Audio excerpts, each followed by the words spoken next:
Hey, everybody. It's good to see you today. And I've got Andy Gagliano with me, and I'll introduce him into the meeting here in just a minute. But I want to just come to y'all today because it's springtime and the housing market is starting to heat up. And I'm starting to talk with a lot of clients that are listing a house. I've got other clients that are looking to buy a house. And the other day, I ran into a client, and we were having a conversation about um, getting pre-qualified and pre-approved. And this happened to be a first-time buyer. So as we sit down to have a conversation, I was asking him about what he was looking for in a home, what location did he want to live in, and has he gone through the process of being pre-approved? And he mentioned, yeah, I've already been pre-qualified. And I said, well, that's great, but have you been pre-approved? And he basically said, well, what's the difference? So it struck me that it may be some confusion there. And so today, that's the topic I really wanted to address was pre-qualified versus being pre-approved. So when you're pre-qualified, it's sort of a glance, a high-level glance of maybe your income, your assets, and maybe your credit rating, and it can be done fairly quickly. Um, but it can also be a snag when you get ready to get into the process because it's not a clear picture of what a lender may want to see. So when you're pre-approved, then it is actually a mortgage loan application. They provide the income, you provide your assets. It's also a credit rating, but also you're providing documentation as well. Then you have an underwriter that's going to certify that documentations, and that will tell you as a conditional loan amount that you may could afford. And that way, when you start looking at properties, you'll be more comfortable with the fact that you could afford it. Because the reason it's so important, if you could look at several properties, you could fall in love with one of the homes, and it could be your dream home. And then you could get into the process there in the middle of the process and be surprised that the financing fell through, which would be very disappointing. And so I don't want that to happen. I know you don't want that to happen, and Andy certainly wouldn't want that to happen. So we want to make sure we're proactive in getting that pre-approval. The other reason is if you find a property and you want to make an offer, then the seller is going to want to know that you've been pre-approved versus just being pre-qualified, because when you're pre-approved, you're more likely to be able to afford the home, and it's going to streamline the process, and it takes that risk, not as much risk as maybe financing falling through. So they're going to take your offer more seriously. You can get the closing done quicker, and you can get into the home that you want to move into. So I'm going to bring Andy in now and kind of let him talk about that process and how often he may have these conversations. Yeah, so thank you, Guy. Appreciate you having me on today. And it is something, it's a conversation I have multiple times a week with people who are interested in getting pre-approved or pre-qualified, whatever the situation may be. Maybe I should just say people who are interested in buying a home sometime in the near Yes. future. Mm-hmm. And so, it is a big deal just depending on how ready somebody is to actually get out into the market and start looking. It's a big deal, the difference between pre-qualification and pre-approval. And what I usually do is offer the guidance to someone to say, what is that timeline? When are you looking to buy? I spoke with a young lady last week who said, I'm not looking to buy anytime within the next 6 to 9 months. I think it's going to be winter before I'm ready. Mm-hmm. And she said, I want to continue to work on my credit. I want to continue to save some money for down payment and closing cost.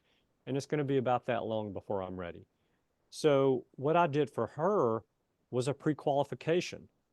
The reason I did that is because if she were to get pre-approved today, a pre-approval is good for just as long as that credit report is good for, which is 120 days. So if she told me 6 to 9 months is her time frame before she's going to be ready to start looking for a home. And if I'd pulled her credit last week, I would have done her a disservice. Mm-hmm. She's trying to bring her credit scores up, and I'm just doing something to bring her scores down, just so why? I don't know. Yeah. So, that for somebody like her, pre-qualification is perfect because it gave her an opportunity to get my opinion, my professional opinion on just what she needs to do in order to get her financial house in order so that she can buy in 6 months, Right. 9 months, 12 months, whenever Mm-hmm. that happens to be. So take somebody like her and contrast it, contrast her to someone who, and these are what most of my calls go like. Someone calls me and says, "Hey, I was referred to you by Guy, and I'm looking to get pre-approved because we're going to go start looking at houses on Saturday." Mm-hmm. So today's Tuesday. Tuesday to Saturday is plenty of time for me to get an application completed, get credit pulled, and run someone through the automated underwriting system just to see if we can get them pre-approved. That pre-approval is much more formal because we've analyzed the application, we've actually pulled credit, Mm-hmm. and we've verified verbally all that information with the borrower or with the buyer to make Mm-hmm. sure that there's not a typo in the application. In other words, somebody didn't put that they make $40,000 a month when they make $4,000 a month, Mm-hmm. or vice Mm-hmm. versa. Yeah. So it gives us that opportunity to verify all the information on the application with them, run them through the automated underwriting system. And what I usually tell someone is if you put your application in today and authorize your credit pull today, give me 24 hours and I'll Mm-hmm. be able to call you. We'll go through the application, run you through the Mm-hmm. automated underwriting system. If there's any kind of an issue that arises, Mm-hmm. when we run that file through the automated underwriting system, then we can talk about that at that point in time. But otherwise, if it's a clean pre-approval, we're ready to issue a pre-approval letter and run with it from that point going Mm-hmm. forward. Mm-hmm. And so one other thing that I want to throw out there to the viewers today is something this happens so frequently, and I really wish that it wouldn't, but it does. We'll have someone call and say, "Hey, I need to get pre-approved, and you are one of three names that I was given by my realtor. And Mm-hmm. so I'm calling you, and I'm calling the other the other two lenders to see who has the best interest rate and closing cost." And what they're saying is essentially they're going to make their decision about who they get pre-approved with based on interest rates and closing cost estimates provided to them on a day when they're not even going to be able to lock in that interest rate and closing cost scenario. Mm-hmm. And the downside to that is, and what a lot of people don't know, is that these interest rates change daily. And because I'm a mortgage broker, I have the luxury of being able to look at about 6 or 7 different lenders' interest rates because we sell loans to about that many different lenders. And what I see is that today lender A may have the best interest rate and closing cost, and tomorrow lender C might have the best interest rate and closing cost. Mm-hmm. And so I know that that goes on in the mortgage industry throughout, from one mortgage company to another. And Right. so, in other words, that buyer is making a decision about who they're going to borrow money from at a future day and time when they're based on today's interest rates, and they're not going to be able to get those rates at that point in time because the market's going to have changed. Right. So, my recommendation for those buyers that want to get pre-approved is call those three people that Guy gives you on that list of mortgage companies because he's already vetted them, number one, so he knows they're qualified and that they're going to do a good job for you. But then what the buyer should do is just interview that mortgage loan officer and determine, hey, is this somebody that I trust? Hmm. Because that buyer's going to give them all of their personal information. That buyer, they could be that buyer in 5 minutes from the time that application's turned in and steal that person's identity and run off to Peru, or who Yeah, knows where. yeah, So make sure it's somebody you trust, make sure it's someone you like, because you're going to need to get along with that person and want to call that person to check in on your file. You're going to want to deal with that person. So it's hmm, important that they're likable.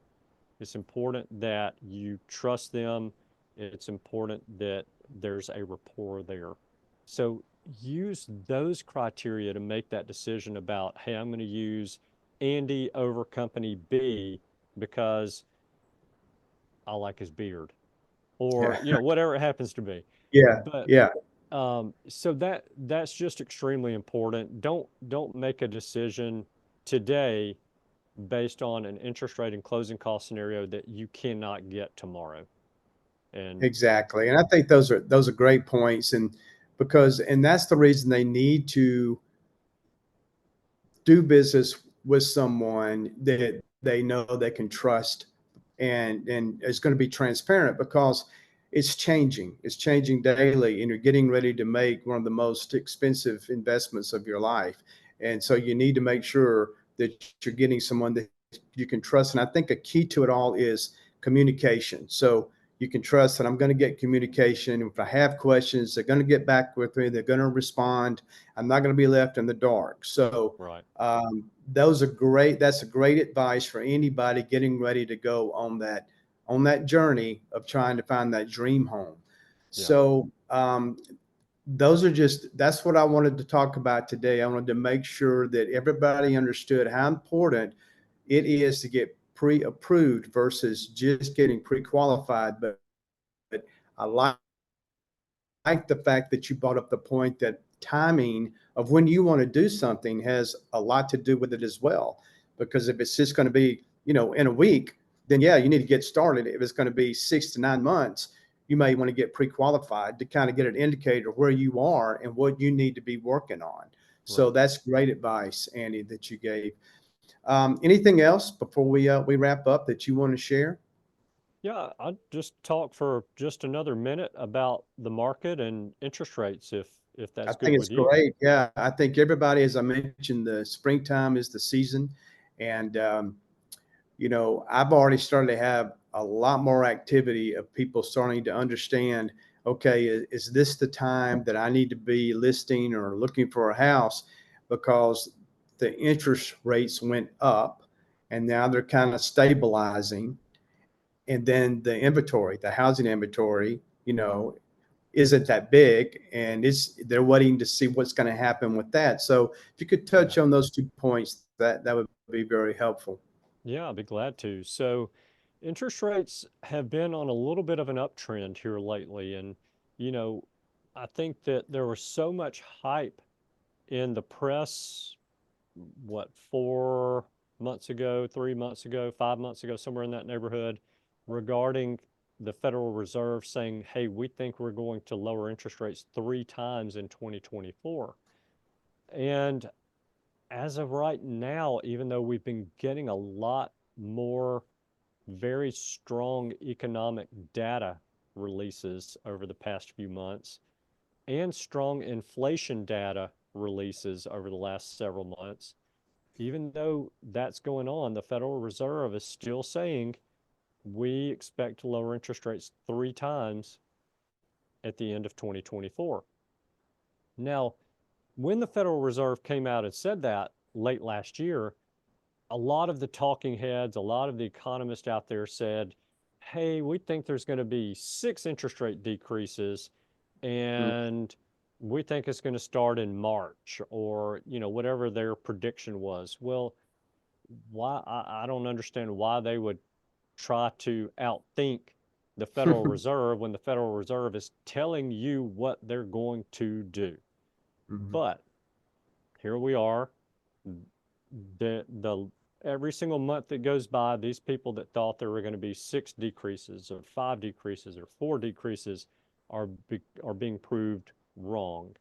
And what we're seeing in the meantime is we are seeing interest rates tick up just a little bit because there was so much hype in the market about the Federal Reserve may need to reduce interest rates 6 times or 4 times. Mm-hmm. And that's just not playing out that way right now. So those interest rates are ticking up a little bit.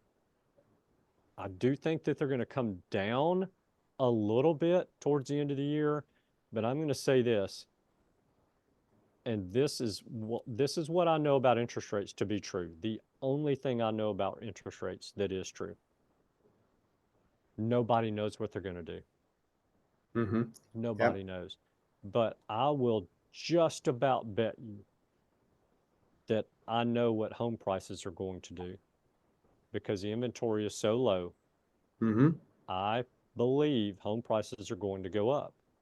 So I think it's important for people to go ahead and just throw that notion out that they're going to wait until the end of the year to buy because interest rates will be lower when we don't know.